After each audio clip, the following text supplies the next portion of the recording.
Hello everyone, स्वागत है आप सभी का। इस वीडियो में हम एचपी पुलिस कांस्टेबल का आपका रिटन का पैटर्न देखने वाले हैं और कौन से टॉपिक आपको पहले पढ़ने चाहिए ताकि उनसे मैक्सिमम क्वेश्चंस आने की प्रोबेबिलिटी होती है। तो आप सभी को ही पता है कि आप का जो सिलेबस है वो बहुत ही वास्ट होता है, बिकॉज यहाँ पर तो सिर्फ मेंशन कर दिया जाता है कि किस सब्जेक्ट से कितने क्वेश्चंस आएंगे। और सिलेबस देखिए, यहाँ पर इन्होंने डिटेल्ड नहीं बताया है कि आप किन एरिया से पूछने वाले, बट इन्होंने सिर्फ आपको सब्जेक्ट्स मेंशन कर दिए हैं। आपको पता है आपका हर एक सेक्शन 16 क्वेश्चंस का होगा और आपके पास टोटल 5 सेक्शन होंगे। हिंदी का हो गया, इंग्लिश का हो गया, आपका ये जीके हो गई, ये मैथमेटिक्स एंड साइंस एंड आपका रीजनिंग एंड एप्टीट्यूड। तो अगर हम बात करें, देखिए हमें सबसे पहले उन टॉपिक्स को करना चाहिए जो आपके एग्जाम में बार बार पूछे जाते हैं या जो जहाँ से क्वेश्चंस पूछने की ज़्यादा संभावना होती है। रिगार्डलेस कि आप ऐसे टॉपिक्स को पढ़ रहे हैं जहाँ से मान लीजिए आपने पढ़ बहुत लिया और सिर्फ एक ही क्वेश्चन आया, और एक जगह से आपने ऐसा पढ़ा कि जहाँ से आपके 2-3 क्वेश्चन आ गए, तो वो आपके लिए ज़्यादा बेनिफिशियल होगा। और आपको इतना भी डीप नहीं चले जाना है कि वहाँ से कुछ क्वेश्चंस पूछा ही नहीं जाए और आप अपना टाइम वेस्ट कर दें। तो बात करते हैं, सबसे पहले अगर हम इंग्लिश लैंग्वेज की बात करें, यहाँ पर आपके 16 क्वेश्चंस आने वाले हैं। और जो हमारे, जितना मुझे लगता है कि मैक्सिमम एस्पिरेंट्स इंग्लिश का नाम सुनकर थोड़ा सा घबरा जाते हैं। देखिए आपके पास अभी जनवरी और दिसंबर का पूरा महीना है।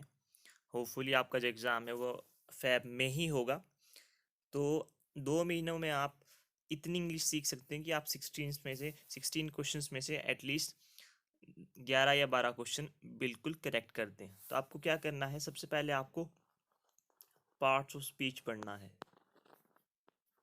पार्ट्स ऑफ स्पीच में, क्योंकि देखिए ये बेसिक है, ये आपको आना ही चाहिए।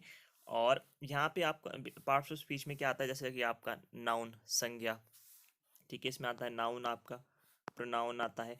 और जो क्वेश्चंस कैसे पूछे जाते हैं आप सभी को पता, आपने फॉरेस्ट गार्ड एग्जाम दी होगा कि आपको एक वर्ड पूछ दिया जाता है, एक सेंटेंस में से एक वर्ड हाईलाइट कर दिया जाता है और आपको पूछा होता है कि ये आपका एडजेक्टिव है, यानी कि विशेषण है, नाउन है, प्रोनाउन है, वर्ब है, क्रिया है, एडवर्ब है। तो इस तरीके से क्वेश्चन पूछा जाता है और ये आइडेंटिफाई करना इतना टफ नहीं होता है। तो यहाँ से जनरली आपका 1 या 2 नंबर का क्वेश्चन पूछा जाता है। बात करते हैं हम, फिर उसके बाद आपको सिनोनियम एंटोनियम, देखिए ये तो बहुत ही लंबी लिस्ट है। अगर आप सिनोनियम एंड एंटोनियम से जाओ, ये तो कभी ख़त्म ही नहीं होते हैं, बट आपको थोड़े मेन मेन ज़रूर पढ़ने चाहिए। और सिनोनियम और एंटोनियम को जो करने का तरीका होता है वो आपका वर्ड रूट से होता है। अगर आप यूट्यूब पे सर्च करें तो आपको पता चल जाएगा कि आप वर्ड रूट के हेल्प से कितने क्वेश्चंस को इजीली सॉल्व कर सकते हैं। आपके पास एक आइडिया हो सकता है कि हाँ इसका ये हो सकता है, विदाउट आपकी एक वाइल्ड गैस लगाएं कि ए होगा या बी होगा, या जय जय माता दी वाला सीन, ये बहुत ही वियर्ड गैसेस होते हैं जो मैक्सिमम टाइम गलत ही होते हैं। अगर आप बात करें स्पेलिंग, देखिए स्पेलिंग्स जो जनरली है आपसे, अगर आप देखें तो हमने वो कहीं ना कहीं पढ़ी होती हैं। आपको बस देखना है कि जो आपके जनरली जो हम डेली यूज़ में भी स्पेलिंग्स लिखते हैं और हम किन स्पेलिंग्स को गलत करते हैं, आपको मैं इस पे एक वीडियो भी लाऊंगा ताकि आपकी स्पेलिंग से रिलेटेड जितने भी क्वेश्चंस हैं वो आपके ज़रूर बने। बात करते हैं हमारे ईडियम्स एंड फ्रेजेस की, यहाँ से क्वेश्चन आता है, ठीक है। तो मेन मेन आप वो कर सकते हैं। ये भी देखिए बहुत लंबा चैप्टर, आपको पता है इंग्लिश जो लैंग्वेज है, ग्रामर है, वो बहुत ही लेंथी है और आई थिंक इसे करना इतना इजी नहीं है। बट अगर आप थोड़ा स्ट्रेटजी वाइज चलें, आप रोज़ 5-10-10 को भी पढ़ें तो भी सफिशेंट होगा कि आप यहाँ से एक क्वेश्चन कर पाएंगे। कई बार तो बहुत ही ज़्यादा इजी क्वेश्चंस पूछे जाते हैं। फिर बात आती है आपके आर्टिकल्स की, आर्टिकल्स काफ़ी इजी होते हैं, ठीक है। तो यहाँ पर आपको जैसे आपका ए, एन, द, तो ये आर्टिकल्स में आते हैं, तो आप ये ज़रूर पढ़ सकते हैं। फिर जैसे आपके प्रेपोजिशंस होती हैं, ऑन, इट, अबव, बिलो, तो ये यहाँ से एक क्वेश्चन ज़रूर पूछा जाता है, आप इसे ज़रूर कर लें। फिर आता है आपका one word substitution. One word substitution आता है, आपके पास पूछा जाएगा, ठीक है, जैसे कि कोई स्टेटमेंट दे दी जाएगी, आपको 4 ऑप्शन दिए जाते हैं कि इसे हम क्या कहते हैं। जैसे अगर हम बात करें जो हमारे दोनों हाथों से लिखते हैं, हम उन्हें कहते हैं एम्बीडेक्स्ट्रस। ठीक है, तो इस तरीके से ही आपसे क्वेश्चन पूछे जाते हैं। तो आप ये टॉपिक्स आप पहले कवर कर सकते हैं, बाद में आपके पास एक्टिव वॉइस पैसिव वॉइस हो सकते हैं जब आपको टेंस की नॉलेज हो। और देखिए कई बार आपसे करेक्शन पूछी जाती है कि इनमें से कौन सा पार्ट में एरर है। वो तभी हो पाता है जब आपको पार्ट्स ऑफ स्पीच की नॉलेज हो, आपको टेंस का पता हो, आपको आर्टिकल्स का पता हो। समटाइम तो जनरली आपको देखा जाता है कि सीधा ही वहाँ पर आपको पता चल जाता है कि हाँ यही होगा। समटाइम आपको जब बेसिक नॉलेज अच्छी होती तभी पता चल पाता है। तो देखिए अगर आप सबसे पहले जो मुझे लगता है आपको हिंदी सेक्शन करना चाहिए, बिकॉज मैक्सिमम जो हमारे एस्पिरेंट हैं वो हिंदी लैंग्वेज से एक तो पहले ही चित परिचित हैं और उन्हें हिंदी पढ़ने में मज़ा भी आता है और इजी भी लगती है। तो हिंदी लैंग्वेज से आपको पता है आपके जैसे संधि विच्छेद हो गया, ठीक है, संधि पूछ ली जाती है, आपके समास पूछ लिए जाते हैं, आपके विपरीत शब्द और समानार्थक शब्द पूछ लिए जाते हैं, और अनेकार्थक शब्द भी पूछे जाते हैं, शुद्ध शब्द पूछे जाते हैं कि इनमें से कौन सा एक शुद्ध शब्द है, मतलब इसमें कोई मिस्टेक नहीं है, विशेषण पूछे जाते हैं। तो ये आप हिंदी सेक्शन तो आप कर सकते हैं। और हिंदी में मुझे लगता है कि आपको मिनिमम 15 मार्क्स स्कोर करने चाहिए, बिकॉज 2 महीने में आप हिंदी बहुत अच्छे से सीख सकते हो। बात करते हैं आपकी जनरल अवेयरनेस की। तो देखिए जनरल अवेयरनेस में आप क्या कर सकते हैं। एक तो आपको एच पी जी के की अच्छी नॉलेज होनी चाहिए। एच पी जी के में आप क्या कर सकते हैं, आपकी जो लेक्स हैं, आपके जो डांस फॉर्म है, ठीक है, जो मेन डांस होते हैं, और आपके जो वाइल्ड लाइफ सेंचुरीज़ हैं आपको वो कर लेनी है, आपके जो मेले हैं आपको वो कर लेना है। और जितने भी अगर हम बात करते हैं हिस्ट्री से आपको थोड़ा ये याद रखना है कि कब कब कौन कौन से आंदोलन हुए हैं और कब आपके जो सिख गुरु हैं वो यहाँ पर हिमाचल में आए हैं। मैंने उस पर एक वीडियो भी बनाई है सिख गुरु से रिलेटेड क्वेश्चंस की। और आपको जितने भी हमारे पुराने जो नाम थे जो हमारे प्रिंसली स्टेट्स होते हैं उनकी स्थापना किसने की है आपको वो पता होना चाहिए। और मेन जो आपके उद्योग कहाँ पर हैं, ठीक है, आपका फर्स्ट कौन है हिमाचल में, जैसे कोई हमारे जैसे फर्स्ट मुख्यमंत्री कौन है, फर्स्ट गवर्नर कौन है, फर्स्ट लेफ्टिनेंट गवर्नर कौन है। तो ये चीज़ आपको पता होनी चाहिए, आपको इन चीज़ों को ज़रूर पढ़ लेना चाहिए। और आपकी जो रिवर्स हो गई, आपकी जो ये कई बार ये आपकी जो पीक्स हो गई या चोटियाँ हो गई, ये क्वेश्चन ज़रूर पूछे जाते हैं और ये इन्हें करना बहुत इजी। और आपकी जो सेंसस होती है यानी कि जनगणना, इनसे आपके क्वेश्चंस पूछे जाते हैं। बात करते हैं अगर हम, ये तो आप हो गया आपका एच पी जी की का। अगर आपकी जो हम नेशनल जो जी के है, जैसे आपका बात करते हैं पॉलिटी से देखिए कुछ क्वेश्चंस तो आपके ऐसे होते हैं कि इसकी नियुक्ति कौन करता है, इसकी एज मैक्सिमम एज कितनी होती है, मिनिमम एज कितनी होती है। अगर आप जैसे मान लें एमपी बनना चाहते हैं या फिर एमएलए बनना चाहते हैं या आप प्रेसिडेंट बनना चाहते हैं या पीएम बनना चाहते हैं, और आपके मेन आर्टिकल्स होते हैं, या फिर जैसे आपका भी मनी बिल कौन डिसाइड करता है, इस तरीके के क्वेश्चंस आपको पूछने हमेशा याद रहने चाहिए।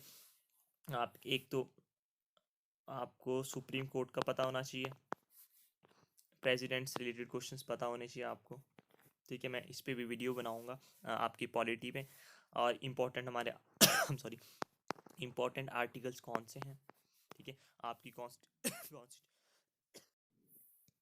आपकी कॉन्स्टिट्यूशन बॉडीज़ कौन सी है, कौन सी नॉन कॉन्स्टिट्यूशनल बॉडीज़ हैं। तो देखिए इस तरीके पॉलिटी से स्कोर करना आपके लिए समवट इजी होगा। और हम इस पे भी क्वेश्चंस जरूर करेंगे, आपके हर पार्ट की कोशिश की जाएगी कि आपको क्वेश्चंस करवाया जाए। बात करते हैं अगर आप हिस्ट्री की बात करें, इंडियन हिस्ट्री की बात करें, तो अगर आप मॉडर्न हिस्ट्री से बात करते हैं आपके आधुनिक भारत से, तो वहाँ से आप तो एक तो आपको जो गांधी जी से रिलेटेड जितने भी क्वेश्चंस हैं उनका पता होना चाहिए, जो मेन आपके आंदोलन हुए हैं उनका पता होना चाहिए, और आपके जो मेन जैसे कुछ प्रथा थी, जैसे सती प्रथा को किसने ख़त्म किया, जो आपके गवर्नर जनरल्स हैं, पहले कौन है लास्ट कौन है, इनका पता होना चाहिए। कि आप कुछ लिमिटेड से क्वेश्चन, वैसे तो बहुत बड़ी है modern history, but short time में आप कुछ क्वेश्चंस को कर सकते हैं और आपके पास एक आइडिया हुआ। बिकॉज ज़रूरी नहीं कि जो क्वेश्चन आप पढ़ें वही एग्ज़ाम में है, बट अगर आपने अच्छे से पढ़ा है तो कहीं ना कहीं आप ऑप्शंस को एलिमिनेट कर सकते हैं। और बात करें अगर हम मेडिवल हिस्ट्री में या मध्यकालीन भारत में, तो वहाँ पे आपकी जो दिल्ली सल्तनत है वहाँ से मैक्सिमम टाइम क्वेश्चंस पूछे जाते हैं। और अगर आप बात करते हैं आपके जो हमारा एशियंट हिस्ट्री है, तो एशियंट हिस्ट्री, और अगर आप बात करते हैं हमारे एशियंट हिस्ट्री की, तो यानी कि आपका जो एशियंट हिस्ट्री है उसका अगर हम देखें तो वहाँ से आपकी जो हड़प्पन सिविलाइजेशन है, अगर आपकी जो हड़प्पा संस्कृति है वहाँ से क्वेश्चंस पूछे जाते हैं, और आपका जो एक वैदिक लिटरेचर है वहाँ से क्वेश्चंस पूछे जाते हैं। तो आप पहले इन टॉपिक्स को पढ़ सकते हैं। बाकी आपको अगर हम बात करते हैं ज्योग्राफी में आपको एक तो सोलर सिस्टम का पता होना चाहिए, सोलर सिस्टम से जितने क्वेश्चंस बनते हैं, और आपको हमारे जो इंडियन स्टेट्स हैं उनके बारे में पता होना चाहिए, आपकी उनकी सारी जो कैपिटल्स हैं उनके बारे में पहले पता होना चाहिए। और अगर आप बात करते हैं रिवर्स के बारे में, आपको अच्छे से नॉलेज होनी चाहिए, आपके जो पासिस हैं या दर्रे हैं उनके बारे में पता होना चाहिए। तो आप ये चीज़ें पढ़ सकते हैं।